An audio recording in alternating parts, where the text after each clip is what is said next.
ሰላም አለይኩም ወራህመቱላሂ ወበረካቱ። ድና የተከበራችሁ ቤተሰቦቻችን እንዴት ናችሁ? ሰላም ናችሁ? እኔ ጋር ሁሉ ሰላም ነው አልሐምዱሊላህ። እንዴት ናችሁ? የረመዳን ጾም እንዴት ይዟችኋል? ከኛ ጋር አሪፍ ነው አልሐምዱሊላህ። ዛሬ እንግዲህ እንደምታዩት እህቴ ቤቷን ፏ ድምቅ አድርጋ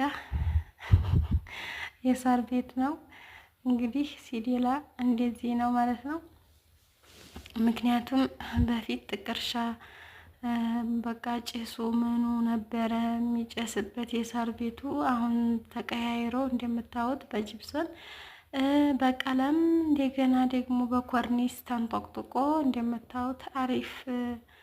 እንደገና ምድጃ የሚባለው ጠፍቶ እንደምታዩት በሰሌን ነው ያነ እክሌውም ጠፍቶ እንግዲህ እንደምታዩት ሲዴላ ማለት ነው። ይቺ ቤት እንግዲህ በሌላ ሰዓት ተሰርታ አሁን እዚህ ቦታ ደርሳለች ማለት ነው።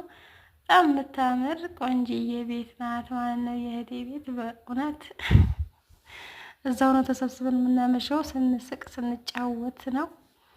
ከዛ ቤቱን ፏርገን ቡና ቆላን ማለት ነው። ከዛ ቡና ተቆላ፣ ቡናውን እንግዲህ አብረን እንጠጣለን ማለት ነው። ከዛ ከቡና መቁላት በኋላ ደግሞ ታውቃላችሁ ያው ቡና ሲጠጣ ቁርስ ያስፈልጋል። ደግሞ ምርጥ የሆነ ፓስቲኒ ወይም ደግሞ እንዴት ነው የሚባለው ቆቆረ የሚባለው እሱን እንግዲህ ሰው እንደሙያው ነው እንደ ቤቱ ነው።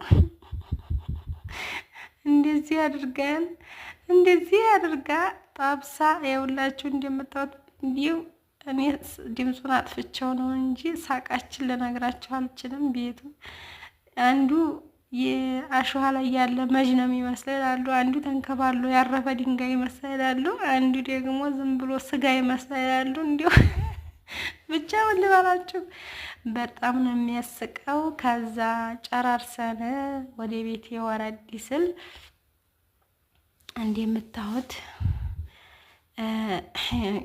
በፊት መጥፎ ጎረቤት ነበረ።